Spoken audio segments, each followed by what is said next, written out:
Hey everybody, Ed here with Digital Digest, and today I wanted to give you guys an update on my experience with the Sony HX30V. Now, of course, this is the Wi-Fi enabled sibling of the HX20V. It's $20 more retail. However, the 30V now has dropped to $370. This camera still sits at $420, so a $50 price gap now. A little bit more what I would have expected from Sony to begin with, but Sony's still pricing them at $4 and $420 respectively, so go figure. But moving away from price, let's talk about how this camera is a revolutionary update from the HX9V. Yes, the sensor has stayed the same size. There are now 18.2 megapixels as opposed to 16.2, which initially worried me, but the good news is photo and video quality is superior to that of the HX9V. The margin, in terms of how much better, another story I'll broach, as I get into further reviews, but the point is that it is absolutely without question better. Less of a watercolor smear effect on cropping, but then again, if you're looking to crop, you really should be looking at higher end cameras than point and shoots to begin with. But overall, the sensor does a really good job. Low light impressed me, better than expected. Let's talk about the lens. You've got that 20x optical, you have that 20x optical zoom.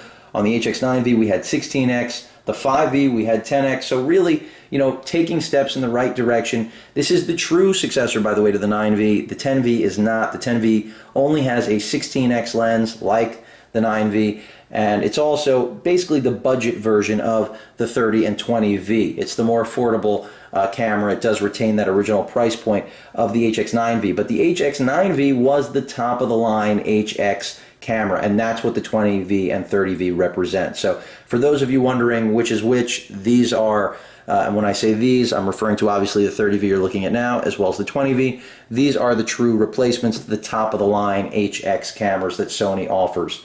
So that 20x lens I really do like. Through the entire focal range, it does a great job.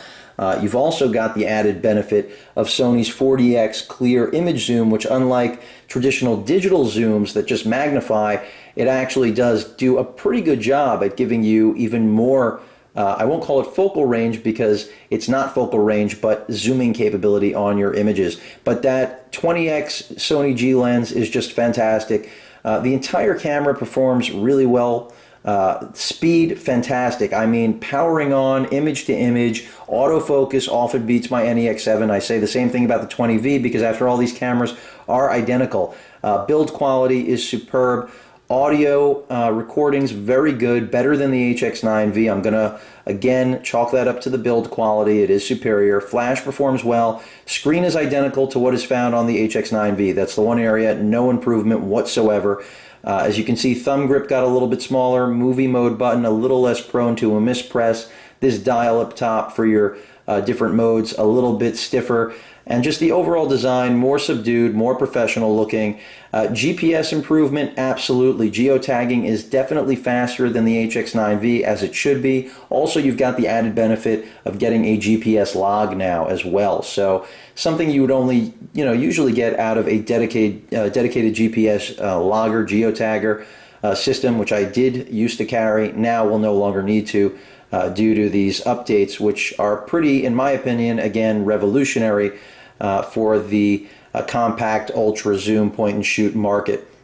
HDMI out, obviously on both models, the HX20V and 30V, nothing revolutionary there, but the build quality, the only dig I really have on that is the battery bay door. I do mention this in the 20V video as well. It has a little bit of play, so this is across both models, and not sure why. It's not a real concern for me right now. It's not even something that really bothers me, but on a camera made this well, it is a little bit strange that that battery door has a little bit of a hangover there, so to speak. So, we'll see how that holds up. Do like this extended grip, much larger, at least on the front end. So if you have big hands, you're going to be happy with the way this camera feels. The added weight is certainly going to come into play.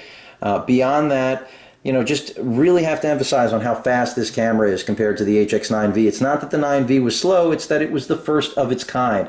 And the 30V and 20V really just take that speed, autofocus, operational lag out of the picture, in my opinion, when compared to the previous gen. And I can't emphasize enough, the video record mode is just so much quicker. And that was one of the things that held the HX9V back a little bit. Of course, on the video side of things, you still have 1080p, 60p, in AVC HD as well as 24p, 60i, and then MPEG-4 formats if you want to, use that for internet-based stuff. Obviously AVC HD is designed for home theater use, the highest end quality video.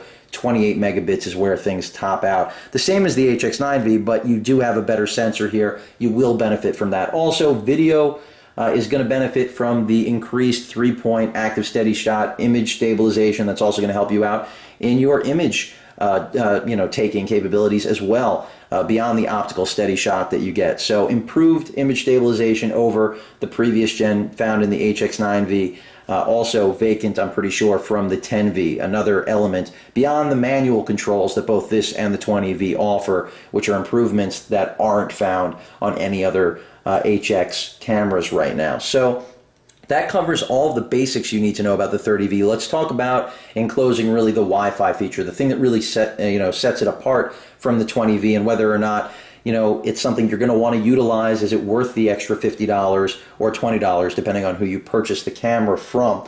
Basically, you're going to be dependent upon the Play Memories piece of software. It's a proprietary piece of software that you'll have to install on your PC. You will have to connect the camera using the USB cable to the computer that you plan on syncing images with right out of the gate. I can tell you the installation of the software took about a half hour on my quad-core XPS laptop, the L502X that I've reviewed a year ago for you guys. So that was a pretty slow installation for that piece of software. So a little bit bloaty, a little heavy, no question about it, but it is a first attempt, so I'm not going to be too critical because after all, it does work. After installing, basically you just go into the menu on the camera, which I'll be showing you guys in further reviews, and you just tell it to send the images to the computer, and that's exactly what it does. However, it only sends it obviously to that Play Memories piece of software. So pretty limited. I would have liked to have seen just a Wi-Fi enabled SD card, mounted, a drive capable to access,